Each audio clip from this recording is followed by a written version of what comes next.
El bien común es uno de los términos más importantes de la doctrina social de la Iglesia.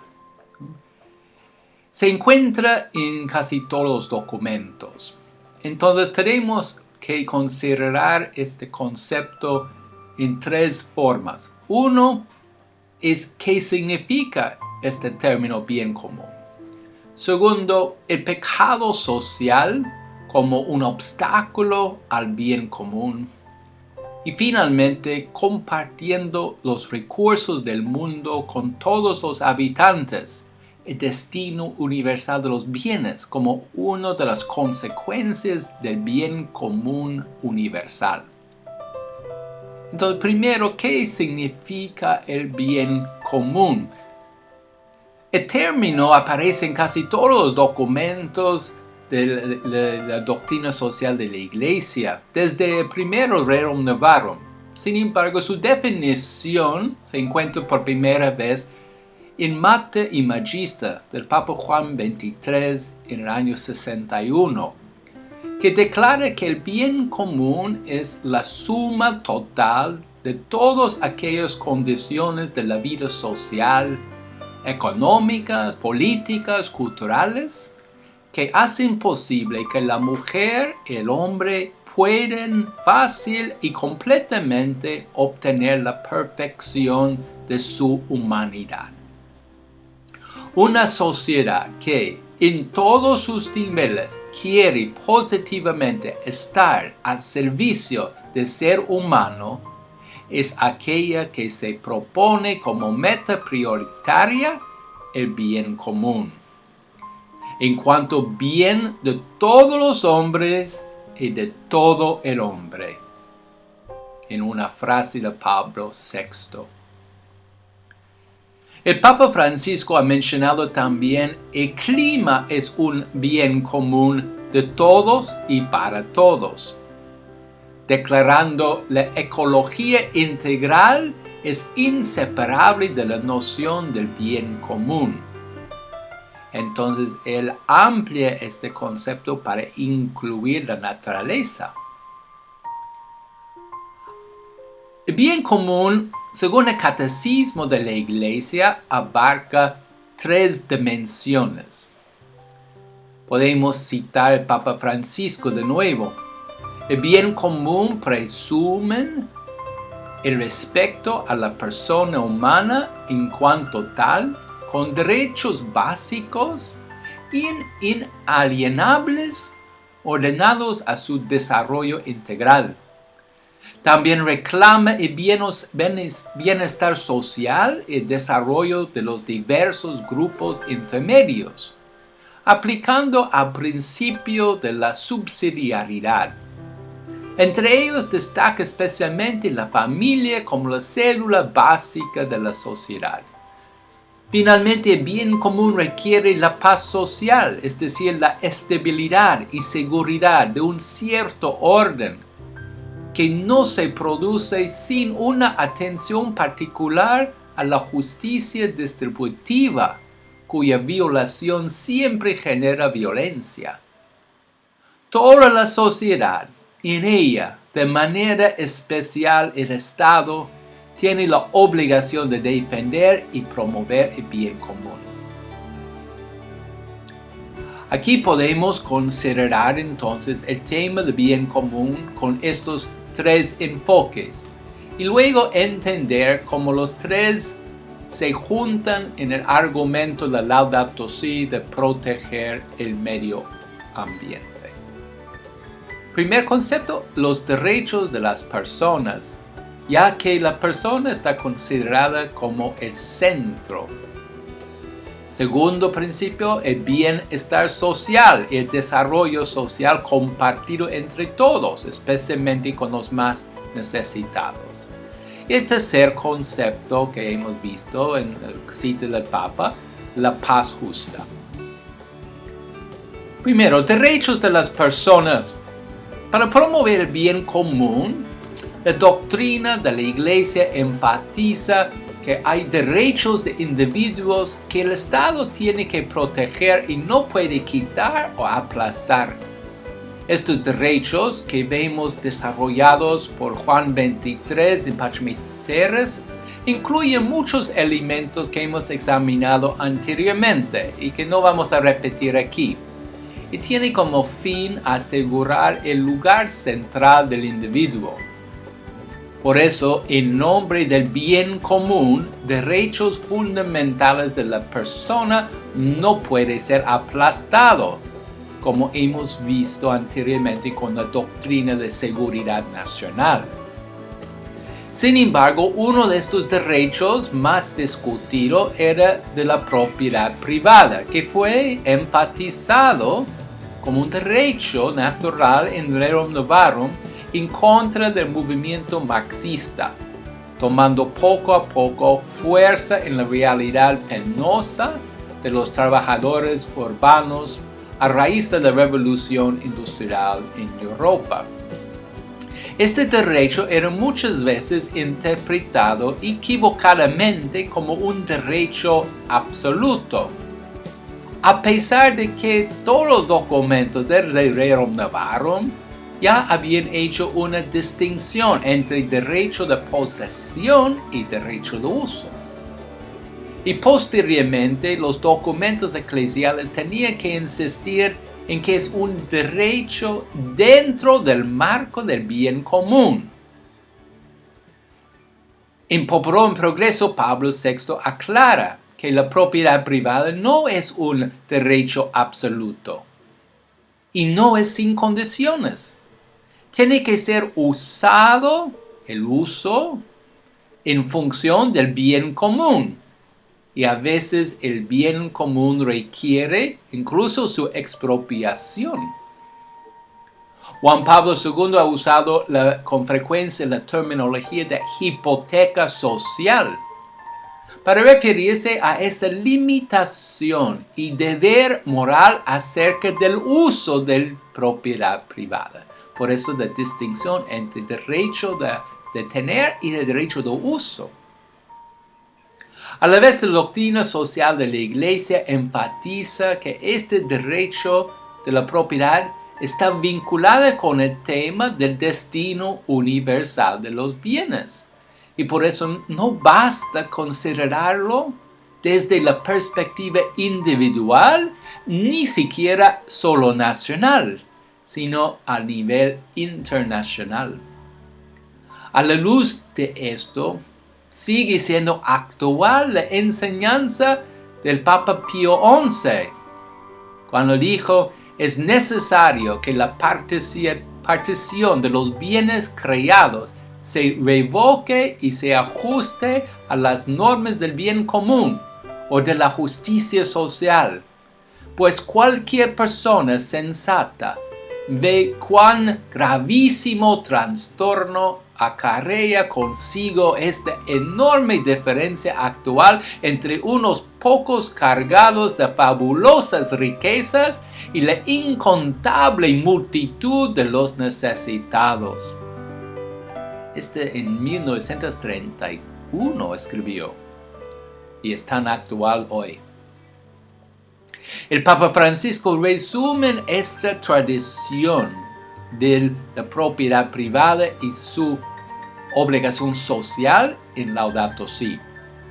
Dice: el principio de la subordinación de la propiedad privada al destino universal de los bienes y por tanto el derecho universal a su uso es una regla de oro del comportamiento social y el primer principio de todo el ordenamiento ético social. El segundo principio, el bien social y desarrollo.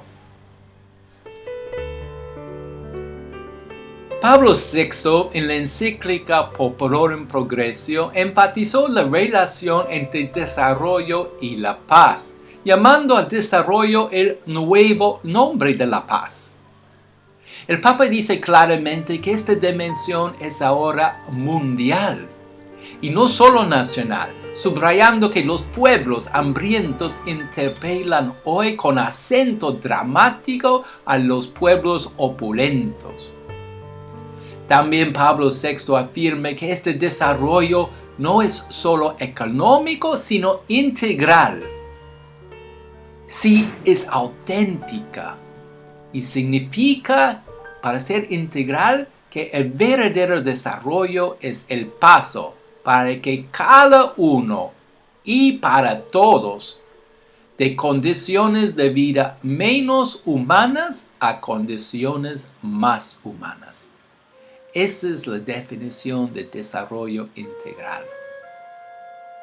Obviamente, en la encíclica hay un enfoque particular sobre la realidad de la pobreza económica y la brecha cada vez más escandalosa entre los países ricos del norte y los países pobres del sur. La falta de lo necesario para vivir dignamente es el énfasis de la frase condiciones de vida menos humanas. Él es profético en su grito. Dice, cuando tantos pueblos tienen hambre, cuando tantos hogares sufren la miseria, cuando tantos hombres viven sumergidos en la ignorancia, cuando aún queda por construir tantas escuelas, hospitales, viviendas dignas de este nombre, todo derroche público o privado, todo gasto de ostentación nacional o personal, toda carrera de armamentos se convierte en un escándalo intolerable. Nos vemos obligados a denunciarlo. Quieran los responsables oírnos antes de que sea demasiado tarde. Juan Pablo II, en sus encíclicas sociales, ha dado mucho énfasis a la necesidad de poner al hombre en el centro de cualquier sistema económico. Cuando esto sucede, se da cuenta que toda la creación está para todos los habitantes. Existe la necesidad de asegurar una justa distribución de los recursos naturales, tomando en cuenta las generaciones futuras. Para él, los conceptos de interdependencia y solidaridad subrayan que el desarrollo económico y social de los pueblos pobres está relacionado con una conversión en los países con mayores recursos.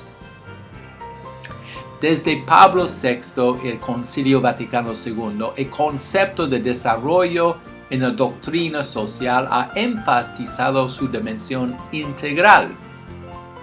Es decir, no solo un enfoque económico, sino tomando en cuenta todos los diversos elementos del ser humano.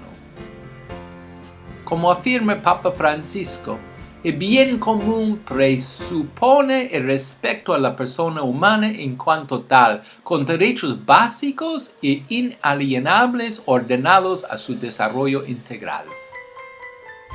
También declara la necesidad de resolver las causas estructurales de la pobreza. No puede esperar. La dignidad de cada persona humana, el bien común, son cuestiones que deberían estructurar toda política económica, pero a veces parecen solo apéndices agregados desde fuera para completar un discurso político sin perspectivas ni programas de verdadero desarrollo integral. ¿Cuántas palabras se han vuelto molestas para este sistema? Molesta que se hable de ética, molesta que se hable de solidaridad mundial, molesta que se hable de distribución de los bienes, molesta que se hable de perseverar las fuentes de trabajo, molesta que se hable de la dignidad de los débiles, molesta que se hable de un Dios que exige un compromiso por la justicia. El Papa Benedicto XVI enfatizaba el desarrollo humano integral en su encíclica Social Caritas in Veritate, cuyo título incluía dichas palabras y quien subrayó: vivir la caridad en la verdad lleva a comprender que la adhesión a los valores del cristianismo no es solo un elemento útil, sino indispensable para la construcción de una buena sociedad y un verdadero desarrollo humano integral. El tercer elemento, la paz. Para entender que la paz no es simplemente una actitud de estar tranquilo o no preocuparse de cosas, vale considerar el concepto de paz en los documentos de la Conferencia Episcopal en Medellín, Colombia, en el año 68, que dice: la tranquilidad del orden, según la definición agustiniana de la paz, no es pues pasividad ni conformismo. No es tampoco algo que se adquiere una vez por todas. Es el resultado de un continuo esfuerzo de adaptación a las nuevas circunstancias, a las exigencias y desafíos de una historia cambiante. Una paz estática y aparente puede obtenerse con el empleo de la fuerza. Una paz auténtica implica lucha, capacidad inventiva, conquista permanente. La paz no se encuentra, se construye. La cita y todo este documento de Medellín subraya que la paz está basada en la justicia, el justo orden de las cosas. San Agustín, en su comentario sobre Salmo 85, dice: obra justicia y tendrás la paz, para que así se besan la paz y la justicia. Si no amas la justicia, te faltará la paz. Estas dos virtudes, la paz y la justicia, se aman y besan mutuamente, de tal modo que quiere obrarse justicia encontrará la paz, que abraza a la justicia. Son dos amigas. Tú tal vez quieres tener una y sin embargo no ejecutas la otra. Nadie hay que no anhele la paz, pero no todos ejecutan la justicia. Pregunta a cualquier hombre: ¿quieres la paz? A una vez te responde todo el género humano: la deseo, la anhelo, la quiero, la amo. Ama también la justicia, porque la justicia y la paz son dos amigas inseparables. Se besan entre sí. Si no amas a la amiga de la paz, no te amará la misma paz ni se acercará a ti. ¿Qué es de extrañar que si desee la paz, cualquier malo la desea?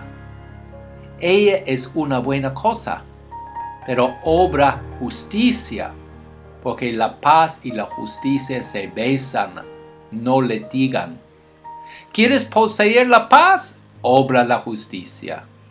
De aquí que otros salmos te dicen: apártate del mal y obra el bien.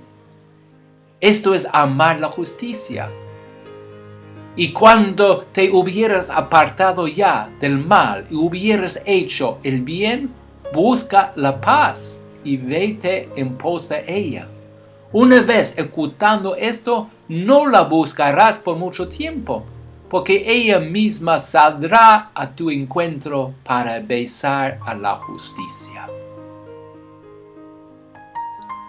Esta cita de San Agustín: ¿quieres poseer la paz? Obra la justicia, se hizo eco en Papa Pablo VI en su célebre frase: si quieres la paz, trabaja por la justicia.